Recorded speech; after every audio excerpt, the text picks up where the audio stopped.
On April 2nd, 2025, Donald Trump stood in the Rose Garden, held up a chart that looked like it was made in Microsoft Paint, and announced the largest tax increase on American households since 1993. He called it Liberation Day, and the media went absolutely insane. Half of them said it was economic genius, the other half said it was the end of the world, and both of them got the story completely wrong. Because here's the thing nobody told you. The tariff debates you've been watching on TV for the last year, it's a distraction. The real story, the one with actual consequences for your wallet, is happening somewhere else entirely, and it's a lot weirder than you think. The story everyone told you. Here's the version of the tariff story you've probably heard. Trump puts tariffs on foreign goods. Foreign countries pay more to sell things to America. American companies get protection. Jobs come back. America wins. Simple, clean, makes for great TV. There's just one problem with this story. It's almost entirely wrong. Because here's what a tariff actually is. When an American company imports a product, say a pair of sneakers from Vietnam, the U.S. government charges them a tax at the border. That tax is called a tariff. And the question everyone has been screaming about for the last year is, who pays that tax? Trump said China pays it. Most economists said Americans pay it. And the answer, according to the Federal Reserve, the Yale Budget Lab, Harvard, and about a dozen other institutions that aren't trying to win an election, is pretty definitive. Americans pay it.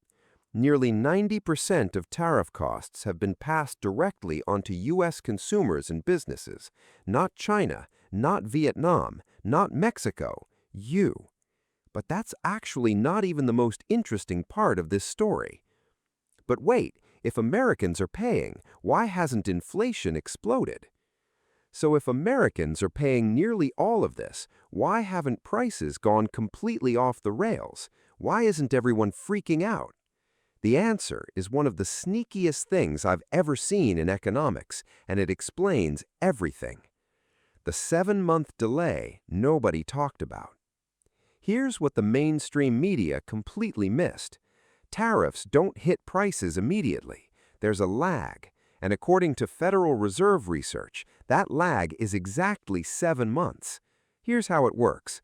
When a tariff goes up, companies don't instantly raise prices. They absorb the cost first. They eat into margins. They renegotiate contracts. They burn through inventory they already had sitting in warehouses before the tariffs kicked in.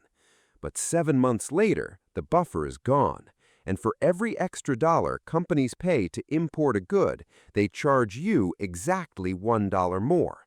Dollar for dollar, full pass-through. The Fed confirmed this. The tariffs from 2025 have already raised core goods prices by 3.1% through early 2026. That's not a projection. That's not a model. That's the number. And here's the dark part. Most of the biggest tariffs, the ones from Liberation Day, only went into effect in mid-2025, which means the 7-month clock started ticking then, which means you are living through the pass-through right now. The bill is arriving slowly, quietly, on your grocery receipt and your Amazon checkout page. Okay, but the government is collecting all this tariff revenue, so at least that's something, right? Fine, fair point. The government is collecting a record amount of tariff revenue. In 2025 alone, they collected $38 billion in net tariff revenue. That sounds like a lot.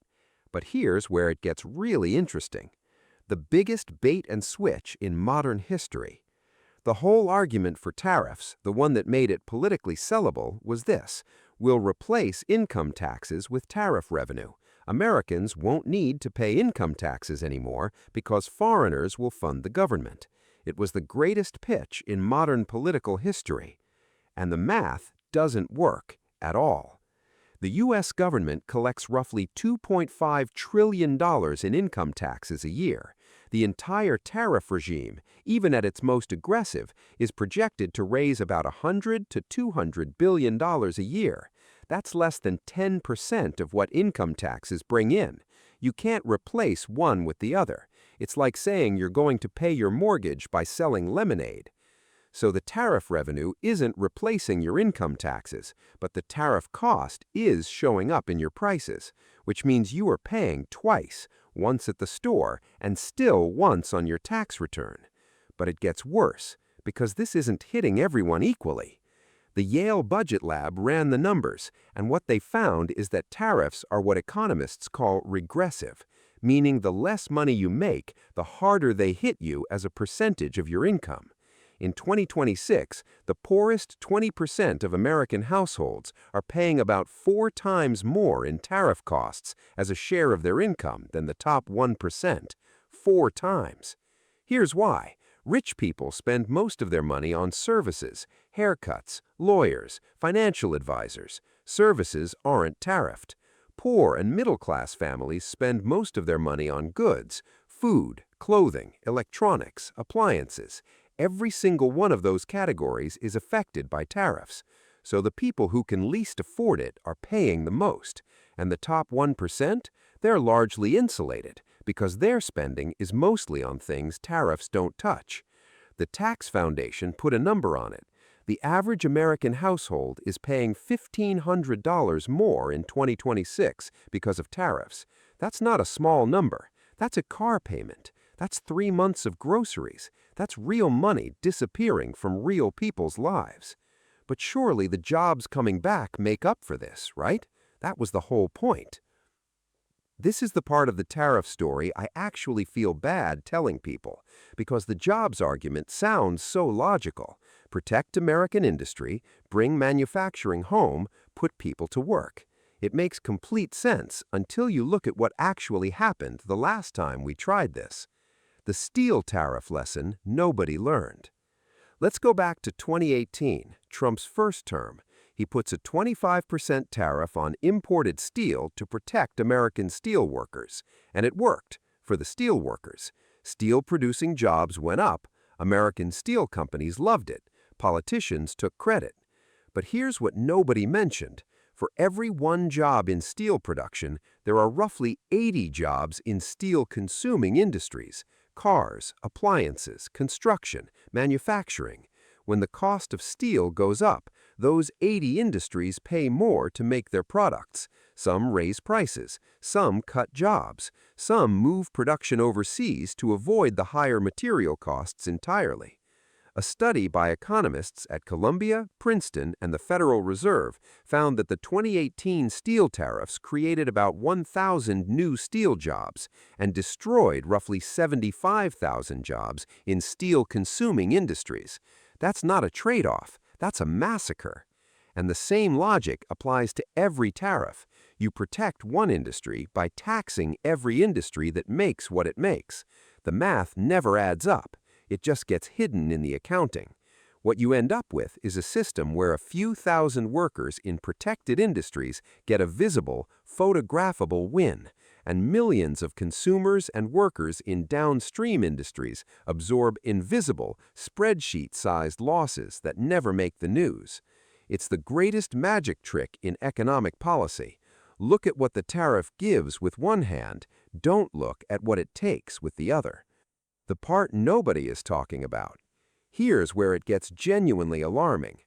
The Yale Budget Lab estimates that the 2025 tariff regime will permanently shrink the U.S. economy by the equivalent of $160 billion per year, not a one-time hit, every year, permanently.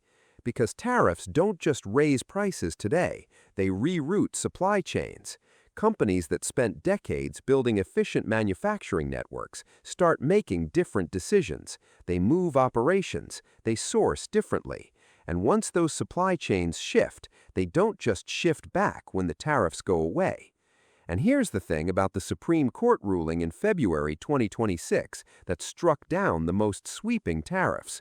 It felt like a win. Prices should come down. Tariffs are gone. But the pass-through works in both directions slowly. The prices that took 7 months to go up won't come back down overnight. Companies don't send you a rebate when their costs fall. They keep the margin. So the full pain arrives on the delay, and the relief, if it comes at all, arrives on an even longer one. This is the tariff story everyone got wrong. It's not about China versus America. It's not about free trade versus protectionism. It's about a tax that was sold as foreigners pay, that is actually the most regressive tax increase on American households since 1993. And the people writing the checks, whether they know it or not, are the ones who can least afford it. Milton Friedman once said, "One of the great mistakes is to judge policies and programs by their intentions rather than their results." The tariff story isn't complicated, it's just inconvenient. The intentions were American jobs, American industry, American strength. The results were $1,500 per household, 4 times heavier on the poorest Americans, permanently smaller GDP, and prices that went up fast,